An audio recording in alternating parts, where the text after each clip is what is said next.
ketika ke kampus. Ya,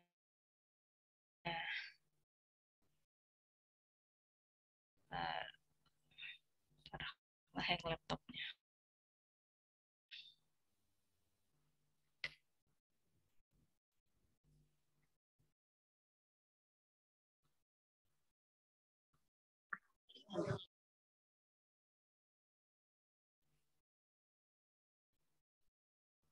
Nah, terkadang kita, walaupun ini kalau di rumah sakit sebenarnya adalah tugas seorang analis kesehatan ya, tapi tidak ada salahnya bidan juga dapat melakukan pengambilan spesimen yang ada di dalam tubuh manusia.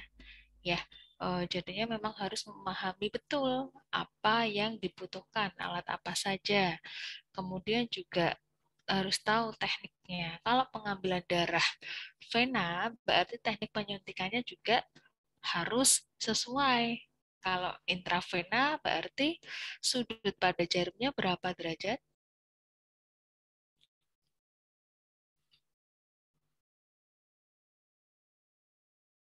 Berapa derajat? Kemarin sudah sih pas semester 1. Ada intravena, ada intrakutan, subkutan,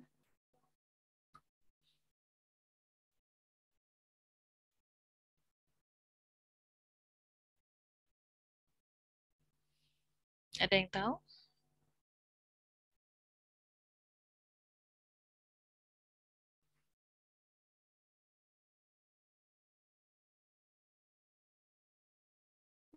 menjawab Ibu. Dengan titik 15 sampai 30 derajat. Suaranya putus-putus ya.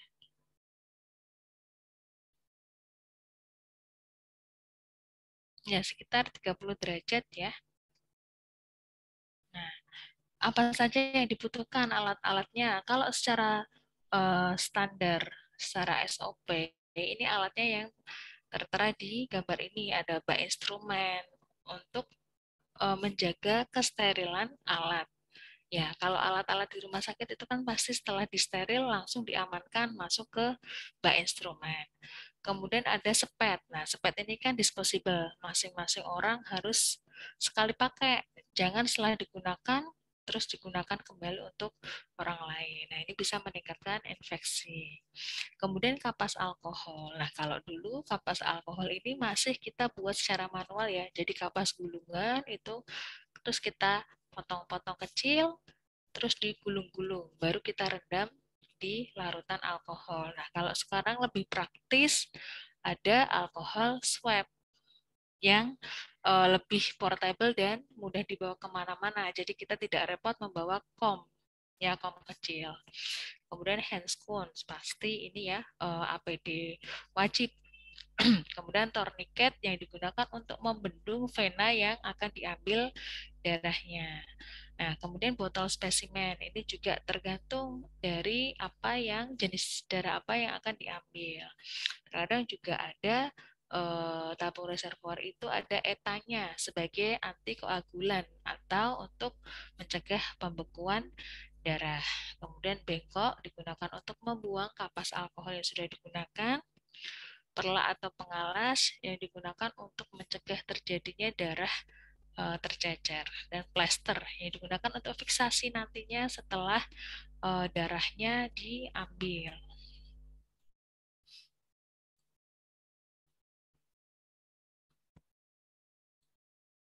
Nah, biasanya kalau di laboratorium kita diberikan formulir ya, apa saja yang akan diperiksa, apakah itu darah lengkap, kemudian apakah darah rutin ya. Biasanya juga dokter yang merujuk itu sudah memberikan informasi ke laboratorium, apa saja yang akan diambil. Nah, ini preparatnya ya, alat-alatnya yang misal disajikan dalam satu baki. Oke. Nah, terutama untuk formulir, persiapannya kita jangan lupa untuk mengisikan identitas. Ya, kita tahu bahwa laboratorium itu melayani banyak sekali pasien dengan jenis pemeriksaan yang berbeda-beda. Jangan sampai kita salah menuliskan identitas dari pasien. Langkah-langkahnya sebenarnya ini langkah-langkah secara umum sama saja ya. Jadi pasti sebelum kita melakukan kegiatan inti atau langkah inti, kita harus bisa memverifikasi data. Dalam arti di sini apakah benar pasien ini yang akan diambil spesimen darahnya? Apakah benar memang sesuai dengan terapi yang diberikan oleh dokter pemeriksa? Kemudian cuci tangan sebagai langkah apa? Mencegah terjadi Pencegahan transmisi. infeksi. Ya, mencegah apa Mbak Ellen? Penularan ya, transmisi Ya, infeksi. Ibu. Kemudian mendekatkan alat ini secara ergonomis agar kita lebih mudah untuk melakukan kegiatan yang akan kita berikan kepada pasien. Nah, yang selanjutnya adalah opsi ini penting sekali ya. Salah satu komunikasi terapeutik ya, di mana pada intinya ketika kita berhadapan dengan pasien, kita harus benar-benar bisa menjelaskan apa yang akan kita lakukan, prosedur apa yang akan kita lakukan. Jangan sampai pasien itu salah paham dengan prosedur yang akan kita lakukan. Jangan terus datang ke kamar pasien langsung buka perla, kemudian pasang torniket di lengan pasien, langsung tusuk jarum. Nah, itu salah. Jadi kita harus melakukan langkah-langkahnya secara urut dan sistematis. Terkadang juga ada beberapa pasien ya yang tidak mau dilakukan pemeriksaan. Jadi tidak semua pasien itu bisa memahami apa tujuan prosedur kita. Tidak semua pasien itu mau. Terkadang ada beberapa pasien itu yang merasa takut. Kok dilakukan pemeriksaan darah terus? Nggak mau, kemarin sudah diambil. Nah, terutama pada pasien yang takut jarum suntik. Nah, itu kan kita juga harus lebih berusaha keras ya. Bagaimana caranya agar pasien mau diambil spesimen darahnya. Terutama pada penderita demam berdarah ya, yang tiap hari itu memang harus dicek trombositnya, apakah terjadi penurunan terus-menerus ataukah sudah membaik. Nah, itu juga beberapa kasus yang harus diambil darahnya secara rutin. Nah, untuk tahap kerja, panjenengan mungkin bisa membaca sendiri ya, pada intinya sebelum menusukkan jarum, kita harus membantu lengan, vena yang ada pada lengan itu dengan mudah ditemukan oleh petugas. Caranya dengan membendung vena secara distal. Ya, dalam arti memilih vena secara distal itu dari jarak yang paling jauh. Nah, kenapa torniket harus diletakkan 5 cm di atas vena yang akan ditusuk? Nah, kalau misalnya terlalu dekat, bendungannya ini malah tidak akan terlihat. Tetapi kalau jaraknya sekitar 5-10 cm, bendungannya akan mudah terlihat. Apalagi kalau di lengan bagian yang ada di tekuan ya. Nah, itu memang harus di lengan atas yang dipasang torniket. Dan juga yang perlu diperhatikan, pemasangan torniket ini jangan terlalu cepat. Karena apa? Kalau terlalu cepat, kulit pasien bisa terjepit torniket. Pernah memasang torniket tidak? Belum ya. Ya, jadi secara pelan-pelan dan tangan kita melindungi, diselipkan di antara torniket dengan kulit pasien untuk mencegah terjadinya kulit pasien terjepit pada torniket. Karena kalau terlalu cepat bisa saja kulitnya terjepit. Nah, ini yang menimbulkan rasa nyeri sebelum disuntik. Sebelum disuntik udah sakit duluan. Nah, terutama juga beberapa pasien merasa cemas ya. Merasa cemas. Sebelum disuntik, anjurkan pasien rileks dulu. Kemudian mungkin minum terlebih dahulu karena untuk pasien yang cemas ini terkadang juga bisa menyebabkan vasokonstriksi pada pembuluh darahnya. Nah, ini yang terkadang darah susah keluar. Ya, jadi memang anjurkan untuk rileks terlebih dahulu.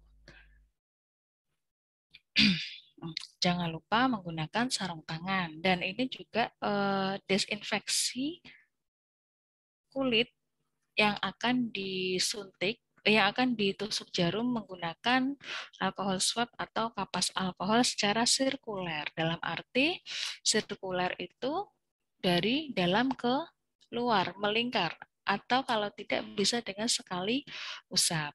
Kalau berulang kali, malahan kita bisa memberikan kesempatan bakteri itu masuk ke dalam area yang akan ditusuk. Sekali usap, langsung dibuang, jangan digunakan lagi.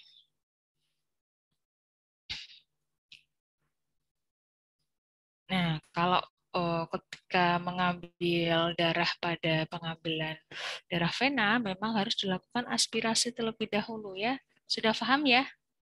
Yang pas semester 1 sudah melakukan praktek? Belum ya? Oh, belum ya, KDM ya kemarin ya.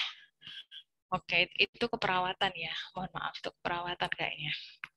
Ya, jadi memang harus dipastikan dulu apakah sudah benar masuk ke pembuluh darah atau belum. Itu namanya aspirasi. Dilakukan penarikan pada jarum suntik terlebih dahulu. Kemudian setelah darah sudah berhasil masuk ke dalam sepet, ujung sepet, torniket harus segera dilepas. Karena kalau masih terjadi bendungan, maka darah juga akan susah untuk keluar. Kemudian saya mau tanya nih, kenapa ketika darah sudah mencapai, misal mau ambil darah 5 mm, kenapa harus ditekan dengan menggunakan kapas? Ada yang tahu ketika mencabut jarum? Kalau misalnya langsung dicabut tanpa menekan daerah tusukan bagaimana?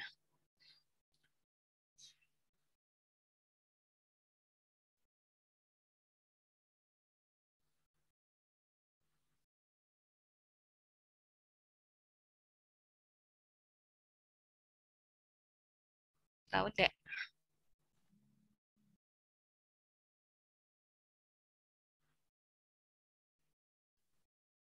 Tahu enggak? Masuk, Ibu. Ayo. Ya, Mbak Adelia. Izin mencoba menjawab. Mungkin ditekan agar darahnya tidak apa keluar, tidak terlanjur keluar gitu, Ibu. Kan Ya, darah yang diambil iya banyak. tidak nyembur ya, Mbak. Iya, Ibu. Uh-uh. Ya, benar sekali. Analoginya ketika kita mau melepas selang pada keran ya. Kalau kita tidak tekan terlebih dahulu, pasti akan menyembur airnya. Ya, sama seperti pembuluh darah ketika tidak ada yang ditekan, itu darahnya akan apa ya istilahnya muncrat semburan ya akan menyembur gitu ya uh, menghindari terjadinya perdarahan juga.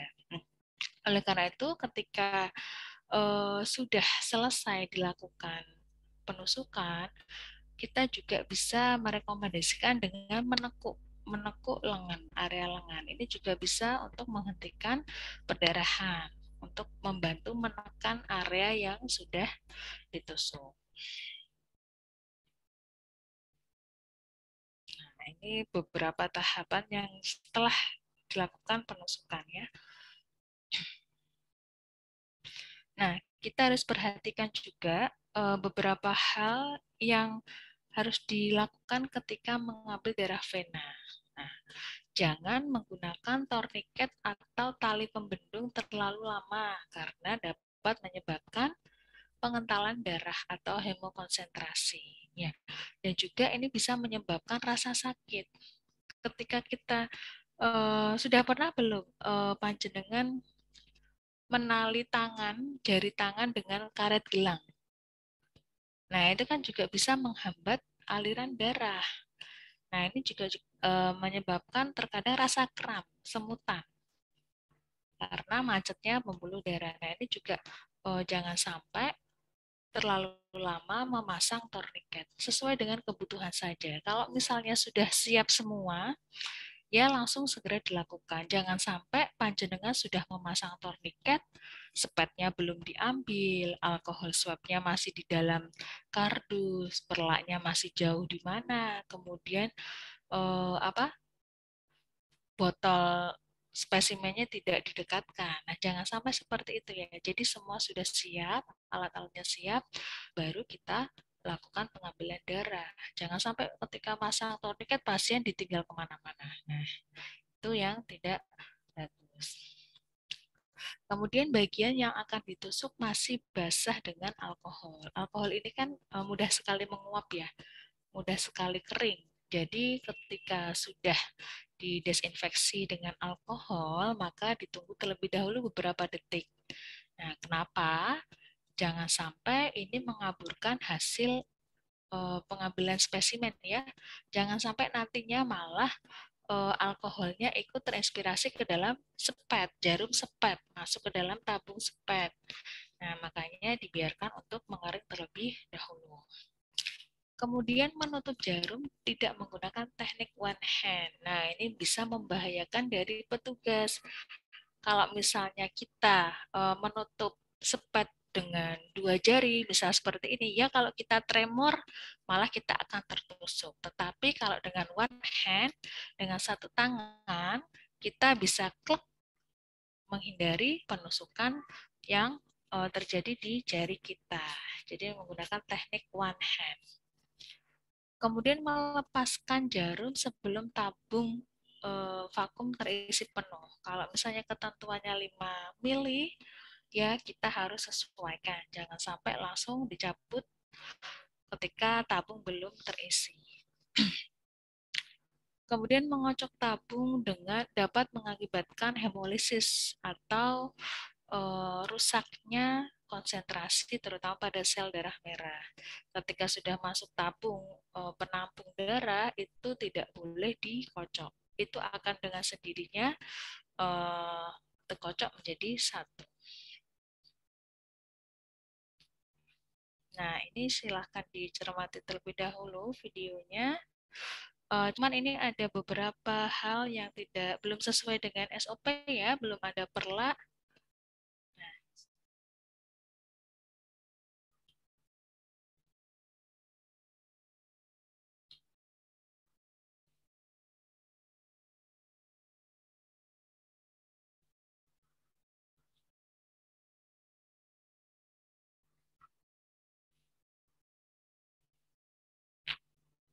Nah, ini maksudnya secara sirkuler ya.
Oke, tadi itu menggunakan teknik one hand ya, jadi tidak menggunakan 2 tangan untuk menutup tabung, untuk menutup sepet. Dan juga tadi sudah digunakan teknik secara sirkuler ya, mendesinfeksi area lengan yang akan ditusuk oleh jarum. Tadi sudut derajatnya berapa? 15 sampai 30 derajat intravena. Nah, ini pengambilan darah secara kapiler, darah kapiler. Nah, biasanya ini di area-area yang memang superficial ya, seperti di area pinggir telinga, kemudian ujung jari. Nah, pernah memeriksakan menggunakan alat yang gula darah yang ditetes itu pernah pakai lancet? Nah, ini juga salah satu contoh pemeriksaan darah kapiler. Sekarang kan ada alat pemeriksaan darah yang berapa 3-in-1 ya, ada gula darah, ada asam urat, ada glukosa. Nah, itu salah satu contoh pemeriksaan menggunakan darah kapiler. Sebenarnya sama saja metodenya. Ya, hanya saja darah yang diambil itu tidak banyak. Kalau darah vena minimal 1 mm sampai 10 mm. Ini nanti bisa dibaca sendiri ya. Nah, pada poin nomor 11, kenapa, maaf, nomor 8, darah yang keluar pertama kali harus dibuang terlebih dahulu atau harus dilap terlebih dahulu. Nah, ini untuk mencegah terjadinya hasil yang tidak sesuai. Karena terkadang ketika kita sudah, yang saya jelaskan tadi ya, masih bercampur alkohol misalnya, nah ini bisa mengaburkan hasil pemeriksaan. Kemudian pengambilan spesimen urin. Nah, ini juga kita harus melihat kasus pada beberapa pasien. Kita tawarkan dulu apakah pasien masih bisa pergi ke kamar mandi atau tidak. Kalau tidak bisa, baru kita tawarkan menggunakan pispot. Nah, pispot ini juga berbeda ya antara laki-laki dan perempuan. Nah, kalau ini bisa digunakan untuk perempuan. Nah, kalau ada corongnya ini bisa digunakan untuk laki-laki. Lah, kenapa perlu pakai pispot? Kalau panjenengan langsung menggunakan tabung urin, urinnya malah kececer ya. Jadi memang kita harus gunakan pispot untuk menampung urin terlebih dahulu. Baru kita ambil sesuai kebutuhan. Biasanya sekitar 30 sampai 60 ml. Oke. Nah, bagaimana caranya kalau misalnya pasien itu juga tidak bisa mengeluarkan urin dengan pispot? Mungkin pasiennya sedang menggunakan kateter. Nah, kita juga malah lebih mudah ya mengambil sampel urin dari bag kateter. Nah, ini misalnya sudah hanya bisa berbaring, kemudian tidak bisa pergi ke kamar mandi, terus juga tidak bisa mengeluarkan pipis secara normal. Nah, kita bisa bantu menggunakan kateter. Ya, langkah-langkahnya sama ya. Oke. Nah, pada pemasangan kateter untuk perempuan ini diawali dengan laki-laki atau perempuan ya, diawali dengan pembersihan pada area genital. Nah, kalau pada perempuan ini namanya vulva hygiene. Pernah mendengar apa itu vulva hygiene? Ada yang tahu apa itu vulva hygiene?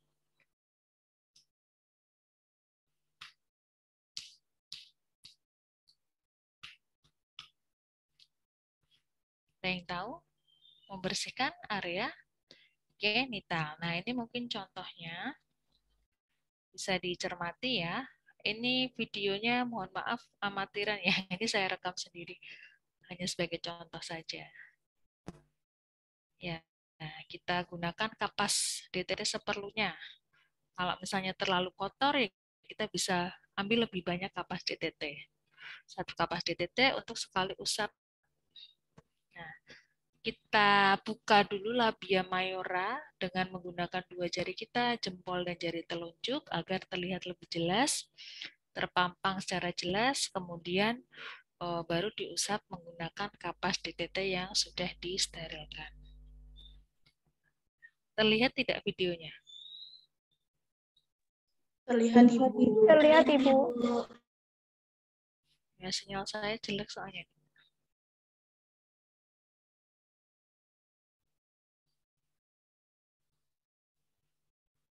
Nah, bagian kanan kiri satu kapas, bagian kanan satu kapas, bagian kiri, kemudian bagian tengah area vestibulum dari atas ke bawah. Ini perlu dibersihkan terlebih dahulu. Kalau misalnya misal kita mengambil spesimen urin tanpa membersihkan, takutnya ada bakteri yang masuk ke dalam urin itu di area genital. Nah, ini area yang dimasukkan selang kateter ya. Sudah paham kan anatominya kemarin? Belajar anatomi ya. Nah, kalau ini mohon maaf ini pantumnya belum sesuai ya. Ini masih longgar sekali. Ya, jadi uretra itu berada di bawah klitoris. Jadi jangan salah ya memasukkan di lubang vagina. Jadi di atas lubang vagina. Ini sebagai contoh aja sih. Pemberian jelinya ini jeli yang khusus untuk ini ya. Ini karena tidak ada jeli kemarin, jadi saya menggunakan jeli untuk yang Doppler. Nah, jangan dicontoh ya. Penggunaan jelinya harus sesuai.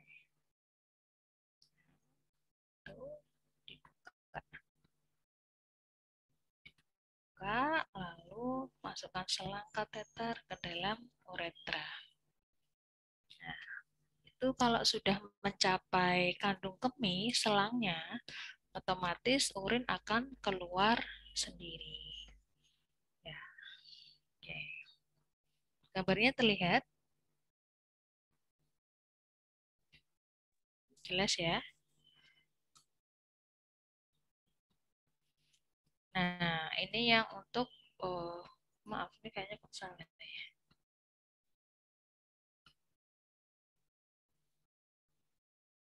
Oh, ini yang untuk pemeriksaan pengambilan spesimen vagina. Ya, nanti ini feses dulu. Oke. Nah, kalau feses hampir sama ya dengan urin. Kalau misalnya pasiennya tidak bisa pergi ke toilet atau tidak bisa berdiri, hanya bisa berbaring, ya kita menggunakan P-spot atau bedpan. Nah, kita juga tidak perlu mengambil feses semua ya. Jadi beberapa saja yang dibutuhkan untuk pemeriksaan di lab, menggunakan kapas lidi untuk mengambil feses yang tertampung di P-spot atau bedpan. Langkah-langkahnya sama ya. Oke, nah ini pengambilan sekret yang ada di vagina. Untuk pemeriksaan apa tadi? Pap smear ya. Ya, pap smear. Pap smear bisa menggunakan pemeriksaan menggunakan spekulum. Sudah tahu cara kerjanya spekulum? Sudah ada yang pernah memegang spekulum? Belum ya? Belum, Ibu. Belum. Nanti kalau luring di sini belajar spekulum. Jadi memang ini dapat digunakan untuk pendeteksi adanya kelainan yang ada di organ reproduksi. Kalau pap smear, biasanya kita ambil jaringannya, kemudian kita oleskan di objek glass atau di kaca objek, kemudian nanti dilakukan pemeriksaan di laboratorium. Berbeda halnya dengan pemeriksaan IVA. Kalau IVA, kita mengoleskan cairan asam asetat ke area serviks. Nah, kalau terjadi di area serviks, terjadi peradangan, maka akan berubah berwarna putih. Tapi kalau secara normal, terlihat warnanya di serviks itu merah muda. Nah, contohnya mungkin nggak tahu terlihat atau tidak ya. Bentar.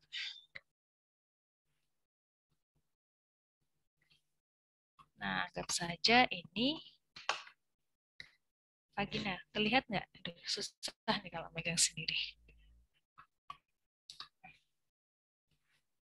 Kelihatan nggak, Mbak? Nggak kelihatan ya? Kelihatan, Ibu. Kelihatan. Nah, spekulum ini, mana nih kameranya? Nah, spekulum ini bentuknya seperti corong bebek ya. Seperti corong bebek. Ini ada tuasnya. Ini yang tuas. Ketika mau melakukan pembukaan area genital, ini ditekan. Ditekan seperti ini. Nah, makanya ini bisa terbuka kalau ditekan. Nah, seperti ini. Nah, makanya ini kadang dinamakan cocor bebek, ya seperti mulut bebek ya. Ya, tetapi ketika memasukkan, jangan langsung ini langsung masuk gini. Mana nih nggak kelihatan. Gini aja wis. Ini ya, ini misalnya anggap saja lubang vagina. Jangan langsung masuk seperti ini. Sakit. Jadi kita miringkan terlebih dahulu seperti ini. Kalau sudah sampai, kita baru putar. Ada bayangan nggak? Ada bayangan ya? Ada, Ibu. Ya. Baru nanti ketika sudah sampai, kita buka corongnya seperti ini. Dan kita lakukan pengencangan pada tuasnya. Nah, baru kita bisa melihat serviks atau organ yang ada di dalamnya. Kalau tanpa menggunakan spekulum, panjenengan susah untuk melihat area genital bagian dalam. Dipasang ini juga sakit, jadi panjenengan ketika memasang harus menganjurkan ibu untuk nafas panjang atau relaksasi. Karena kalau langsung dimasukkan, nah sakit sekali karena ini juga apa ya? Walaupun logamnya tidak tajam, tapi ini kan keras, benda keras. Jadi sakit untuk masuk ke dalam area genital. Oke, mungkin ada yang mau ditanyakan terlebih dahulu? Ya, untuk alat-alat ronsen tadi sudah saya jelaskan ya. Saya tidak begitu tahu secara detail untuk alat-alat ronsen. Dan untuk alat apa yang laparoskopi saya ada video pembelajaran untuk nanti bisa dilihat di masing-masing mahasiswa. Mungkin dari yang pengambilan spesimen ada yang mau ditanyakan terlebih dahulu? Ibu, saya izin bertanya.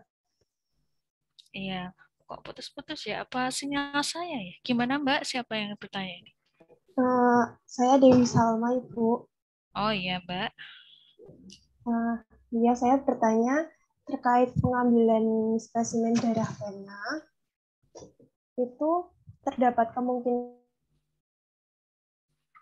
terjadinya hematoma, Ibu. Nah, apa yang menyebabkan terjadinya hematoma itu, Ibu? Terdapat Suara apa? saya terdengar. Pada pengambilan darah vena. Apa bisa dituliskan di chat ya Mbak? Suaranya putus-putus. Oh, baik, Ibu.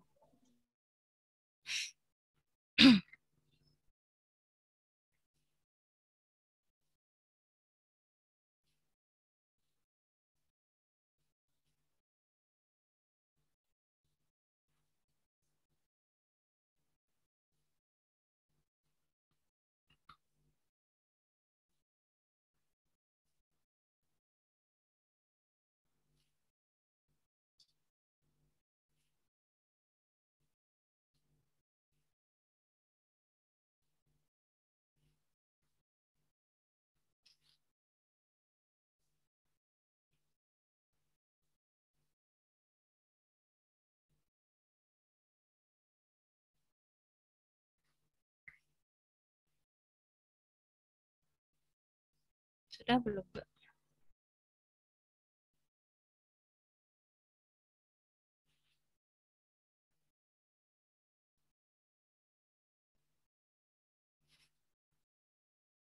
Apa yang menyebabkan terjadinya hematom? Nah, bagi teman-teman sudah ada yang tahu belum hematom? Sudah ada yang tahu istilah hematom?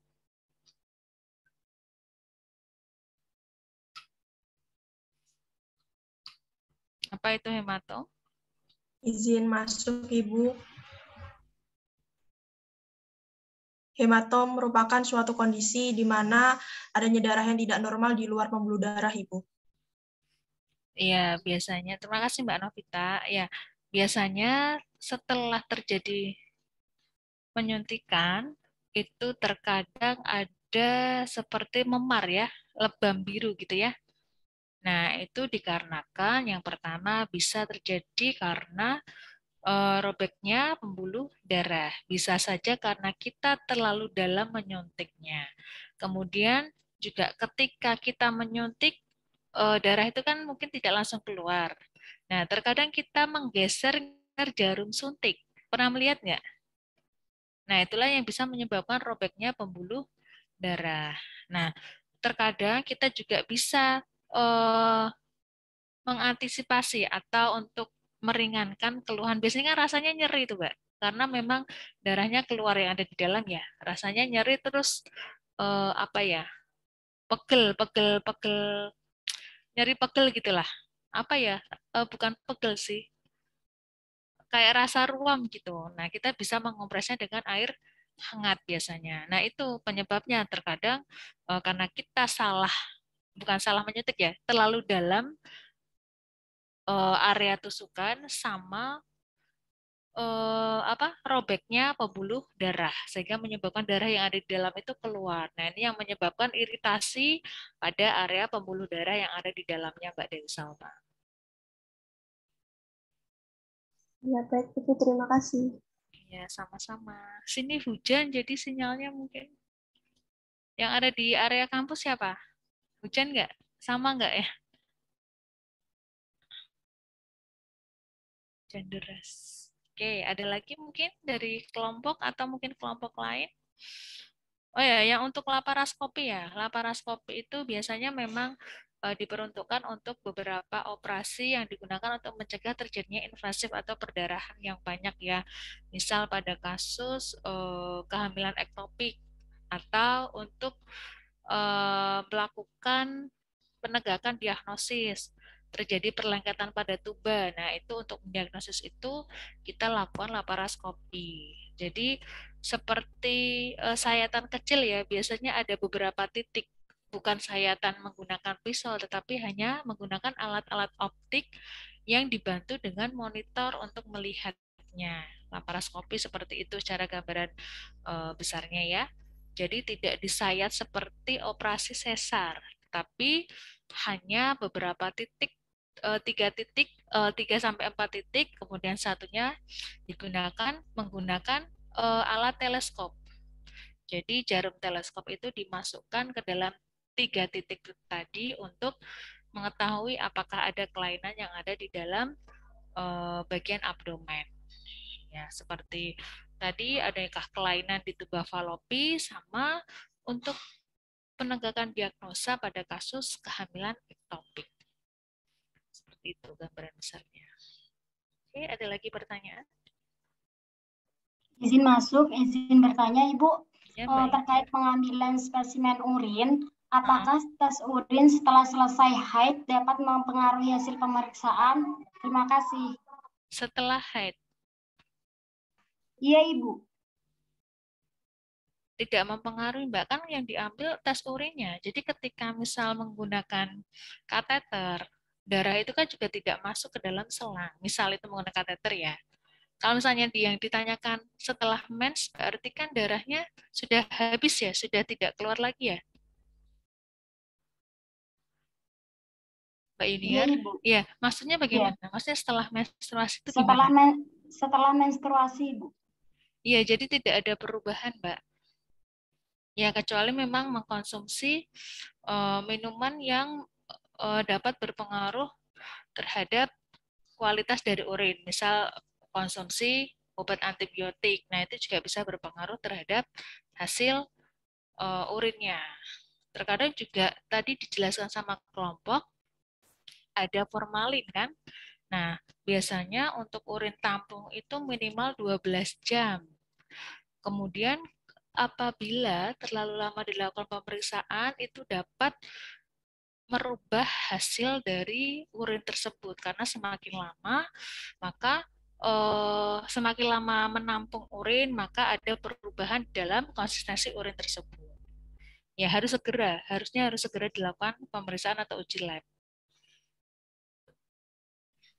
Baik, terima kasih Ibu. Ya, sama-sama. Wah, waktunya sudah habis ya. Jam 15 lewat 4 menit. Mohon maaf ya. Oke, ada lagi yang mau didiskusikan? untuk pertemuan Kamis nanti sama saya lagi atau tidak?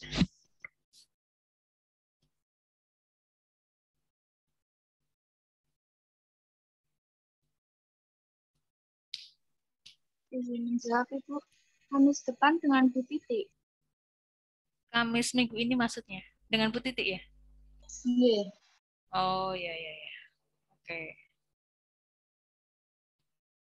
Ada yang mau didiskusikan kembali?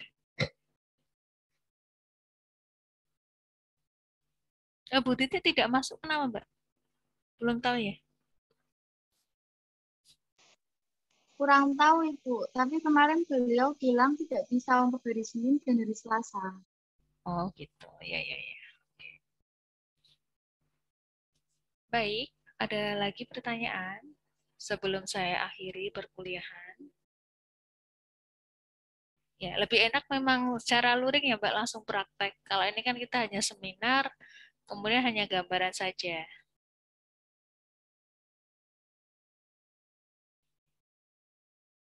Ada lagi?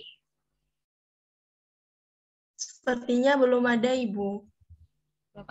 Belum ada berarti sudah tidak ada ya, karena waktunya juga sudah habis ya. Nanti saya merampas hak panjenengan nih, terlalu sore ini. Ya, baik. Kalau tidak ada pertanyaan lagi, saya cukupkan diskusi pada sore hari ini. Semoga apa yang kita pelajari sore ini membuka wawasan panjenengan semua ya. Sudah ada sedikit gambaran mengenai teknik pengambilan spesimen yang ada dalam tubuh manusia. Ya, kurang lebihnya mohon maaf. Saya akhiri. Wassalamualaikum warahmatullahi wabarakatuh. Waalaikumsalam warahmatullahi